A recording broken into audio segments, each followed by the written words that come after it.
Hi, everyone. This is Leah McCabe from the Embracing Autism Podcast IRL spinoff. We will be interviewing today somebody who is very close to Autism Wish because we have partnered, and that's very exciting.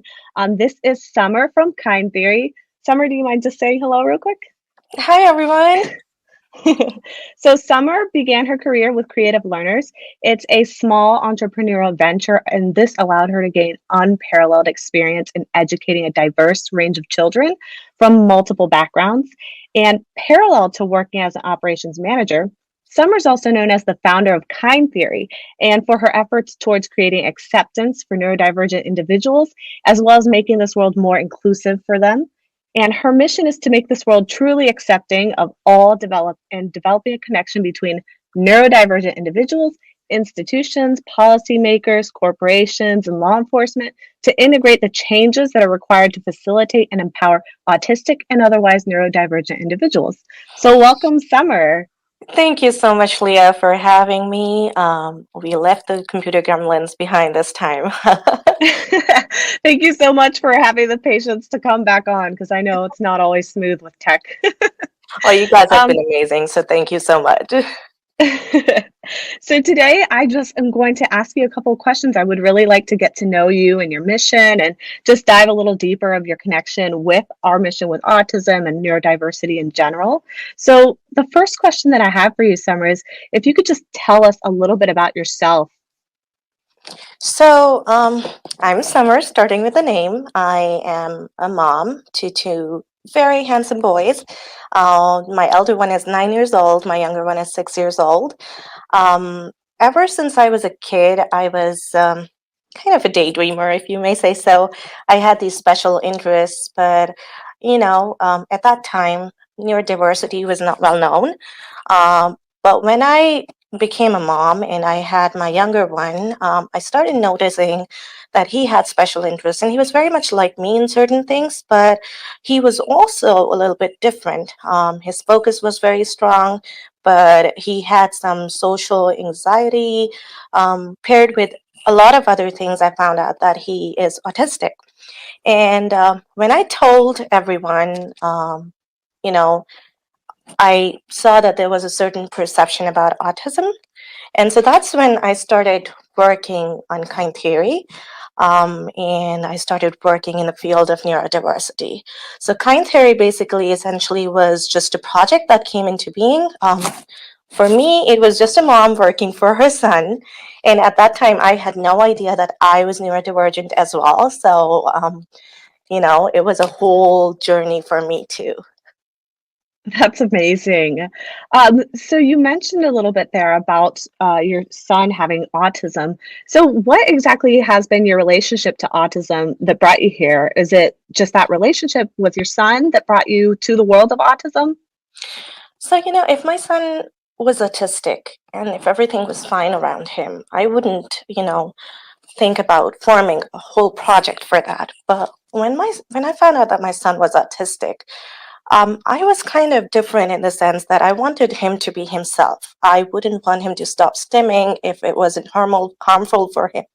I wouldn't, want him to be forced to have an eye contact if it wasn't, kind of, if it was absolutely needed for medical purposes or something else. But so I was kind of like, when he goes into these social environments, he's not accepted the way he is. And whenever somebody hears that he is autistic, the first thing that, comes to everyone's mind is that autism is an illness. And I was not kind of accepting that because it is not. So my relationship to autism is kind of in terms of advocacy, because I wanted to stand up for my son, make this place kinder for him, and make people understand what autism actually is and how people who are autistic can lead a very fulfilling life. What were some of the things that you witnessed that were kind of like those misunderstandings that you mentioned? So there was this, and that's actually the night when kind theory kind of started to come into being. I went to this birthday party of a very close friend's daughter, and my son was he is sensory seeking, so he was kind of getting too close. And the children were getting intimidated by him because he's strong for his age, but he's very lovey-dovey. He's a cuddler. So one of the girls over there, she just told him that she doesn't like him and he's very annoying. And Mm. he came crying to me and he said, "Mama, she broke my heart and I think it's bleeding." And I was like, "Oh my God." And Oh. I just, that broke my heart. As a mom, I was it wasn't the kid's fault. We have to understand that people are different. Every person is different. Apart from the neurological variations, every person is different in different ways. So we have to make people understand back to the basic lessons of life, being kind, practicing empathy, and all of that. So if the parents don't know that, they won't teach it to their kids. And so I was up the whole night and I reached out to the mayor of our city and I was like, I want to start a program and I want to educate people on how to deal with neurodivergent individuals. And I was not expecting to hear from him because the email was very emotional and was written as a mom. But he promptly responded the other day and he said, "I'm on board. Whatever you want to do, you will have my support." So, that was one of the incidents that I witnessed. There have been countless incidents, Leah, meltdowns in grocery stores, people's reaction to that. It's just too much when you go out in a social situation. Obviously, if your kid it has a neurological variant like autism, they're going to have a reaction to that. If the other people, if they don't understand, then they are going to have a negative reaction to your kid's autism. So that's why, I started doing all this. Wow, I mean, that's a lot. I'm amazed that you went through the lengths to go talk to the mayor and everything. I would have been such a coward. I couldn't do it. I get so I, nervous. the problem with me is ever since I was growing up, if something gets stuck in my mind, I just have to do it.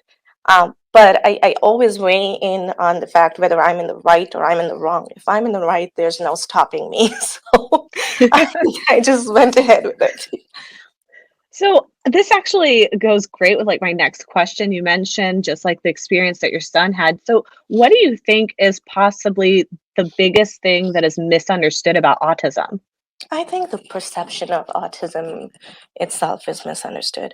Autism is taken as a disease, an illness, as a tragedy. And, that in itself is kind of having a very negative impact on the children who are autistic.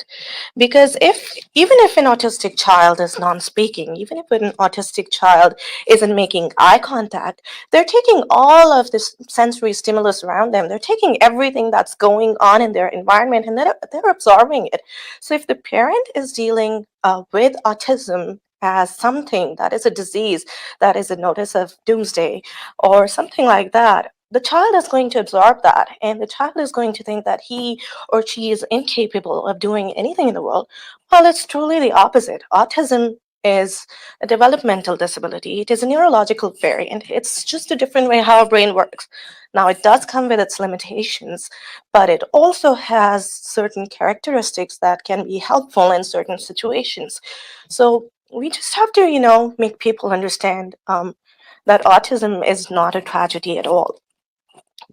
Yes, absolutely. I feel like I've seen that a lot in the community, especially online. I see there's different reactions. Sometimes there's everybody, like the parents that are very accepting and will do absolutely everything for their child. And then there's the ones that once they get the diagnosis, it seems like it's kind of like, yeah, a tragedy. And it seems like it's a lack of education, I feel like, because a lot of times you are going off of what you hear in TV shows and movies, and there's a lot of miseducation out there or misinformation about autism essentially. So I really appreciate you spreading the word. But here's the um, thing though, when a child is born, I feel like a parent has certain expectations on how a child should be. And that expectation is set by the society's expectation of what normal is. When a child is born, different in a way that he has a neurological variation like autism or ADHD or dyslexia or any other variation, uh, a parent has to understand that this is still the child that they love. However, they are going to have different support needs. So what the main aim should be is to give them the support needs that they require to be independent. That's what the parents should be focused on. Now, I do understand that it is hard. It can get hard. It's so hard that you just sit down and you don't know what to do. But at the same time, when you're in a hard position, your child is in a harder position. So you have to be strong for them. Absolutely. Absolutely. And I feel like when it comes to autism acceptance, one of the challenges is the kind of like the changing from the mindset of autism awareness to autism acceptance. Yes. And what have you felt, or what has been your experience with kind of like the nuance between the two? So, when I found about my son and I started working on kind theory, the first question that came to my mind was, autistic kids grow up to be autistic adults. And I've never heard anyone in the media or in the movies or anywhere talking about autistic adults. There's nothing mainstream. So I went into the internet and I got in touch with autistic adults. And there was so much that I learned. Even I was just aware of what autism was, but I wasn't accepting of it at that time. And when I learned through them of what their support needs are, of what the system requires to be inclusive of them, to be accepting of them, then I realized that our entire world, globally, not just the U.S., there is even U.S. has a very good level of autism awareness. In other countries, even the awareness is very low, but U.S. is still starting at a very beginner's level of autism acceptance. So awareness is that they would understand what autism is. They would understand that this person has autism. But if the person starts stimming or displaying autistic traits, they won't be accepting of that. Kind of like when a child starts stimming in a classroom, he is, kind of asked to stop or sit down in the chair. That's kind of not accepting because a child's sensory need is to stim at that time. An alternative should be to give him a safe space to successfully stim so that he can get his sensory regulation. So, kind of these little things, we're still, that this is what we're working on, shifting from awareness to acceptance. And in your ideal world, what would acceptance look like? Acceptance would look like where all of us can just be ourselves.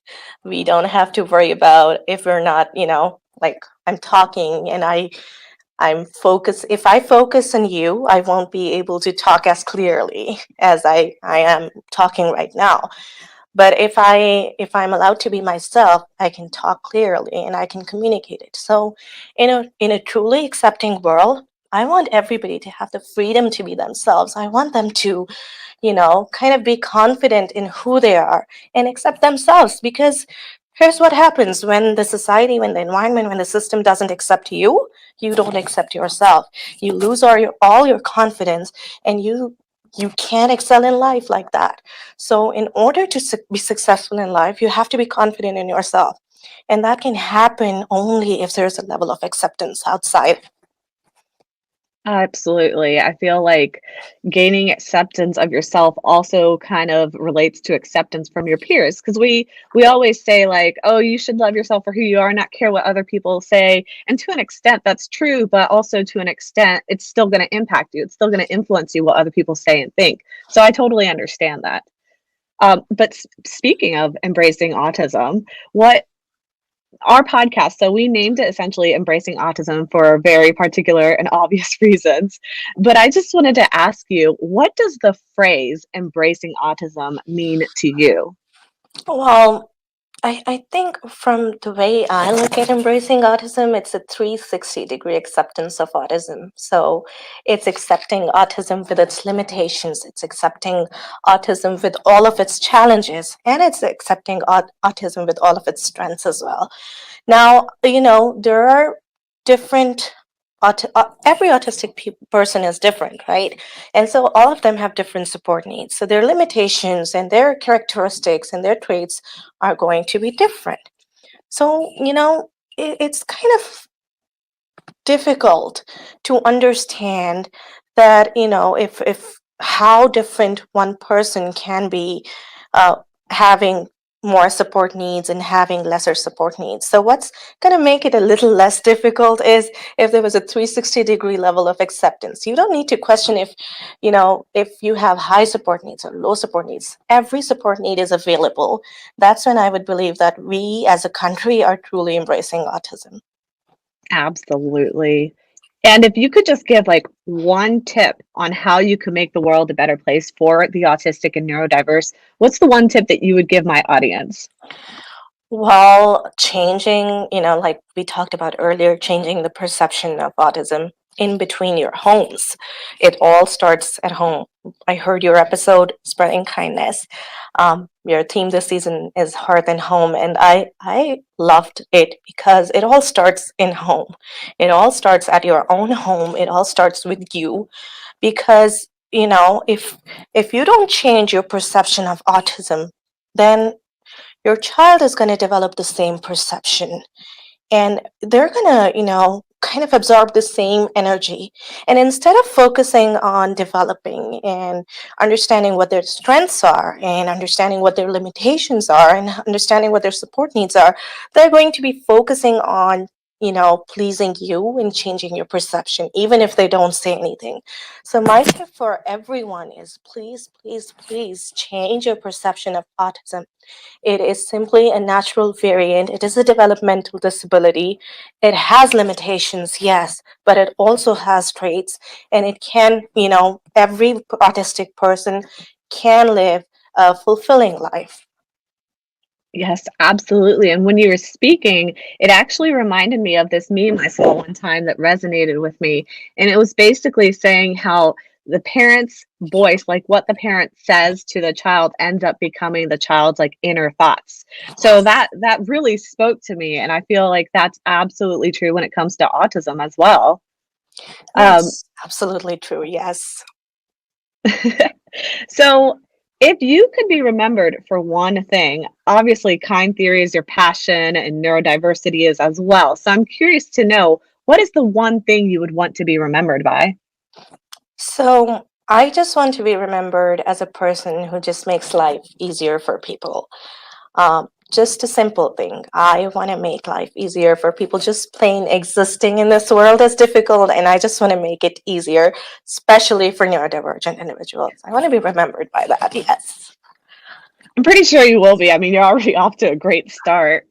Thank you so much. I appreciate you. Absolutely. So, what is the most important lesson that you think that you've learned over the span of your career and your experience with kind theory so far? And I guess just your experience being a parent to an autistic child as well. Yeah, I'm going to let you on in this secret, but don't laugh at me. My most important lesson comes from Finding Nemo. Yes. Yes, it's I was watching Finding Nemo, and I was during a time in my life where I was kind of facing a lot of difficulties in my career as well as my life. And Dory comes in and goes like, "Just keep swimming, just keep swimming." And that's just kind of like I absorbed that in. And every time that I faced a hurdle after that, I was like, just keep swimming, just keep swimming. So no matter what hurdle you face, no matter what challenge you have, or anything, any failure, any critique, any person working against you, just keep swimming, just doing a little bit every day, and you'll eventually get there. It's really interesting that you mentioned that because one of my favorite movies that really hits me like in the feels is Finding Dory. Have you seen the sequel? No, I haven't. Oh, so I don't want to spoil it for you, but in the sequel it follows the story of Dory. Okay. And it for me it hit home so much about autism because you really see Dory's struggles and you see the involvement of the parents in her childhood and like how much they loved and cared for and never gave up on Dory. And that to me was like super emotional. I will admit I cried in that Oh movie. my God. I have to see Absolutely. it. I have to see Yeah. it. If you watch it, just make sure you have tissues because to me it was very emotional. Specifically, I mean, it was emotional before I knew about my children's diagnoses, but like after you have that diagnosis, it just hits hard, like it hits home so much harder. So I definitely would recommend it, but again, have the tissues. I will keep a movie night tonight then. Absolutely. So we mentioned a little bit about a tip that you gave in terms of making the world kind of like a more neurodiverse friendly place. But aside from that, what is just like one general tip that you would give to parents specifically when it comes to raising an autistic child? So, one thing that I've being a part of the parents community as well, I have seen that a lot of parents are only looking at the medical model of autism, which is fine if they balance it with the social model as well. If they consider that these kids are going to grow up into adults and they listen to what the autistic adults are saying.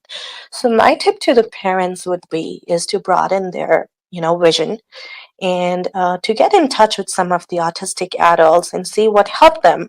Maybe that would help their child better.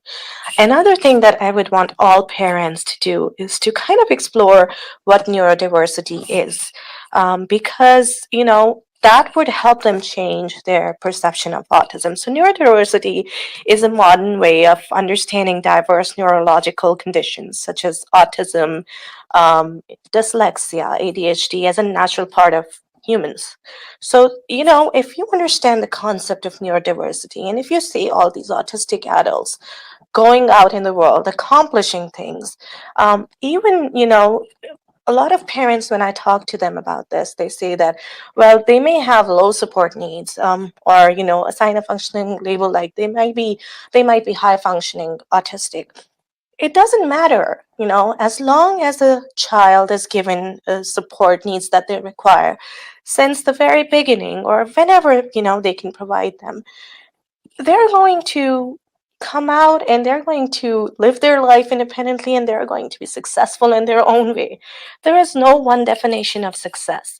So I think understanding with neurodiversity and going into detail, I would suggest they should visit pivotdiversity.com.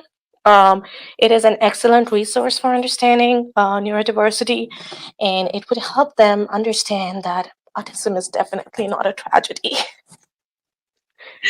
Is there anything that I haven't asked you that you would like to share? Well, yes, I do have some resources for all of our followers. Those resources will be available on your website as well as our website. We will upload it on social media as well. These resources are solely developed for the followers of Autism Wish. They will include some of social stories, executive functioning help, and other things that I believe will be truly helpful for all the parents out there. So I just wanted to share that. Keep an eye out for all of that. Awesome. And I will send that out as well to our mailing list too. So if you haven't signed up for our newsletter, go to autismwish.org and sign up so that you'll get these goodies. So, Samar, or Summer, this has been great. I really appreciated you coming on the show. Where can my listeners or viewers find you online?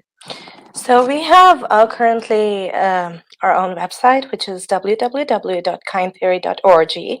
They can find us on Facebook. We have a Facebook page on Kind Theory org. We also have a Facebook community group, which is facebook.com/groups/Kind Theory.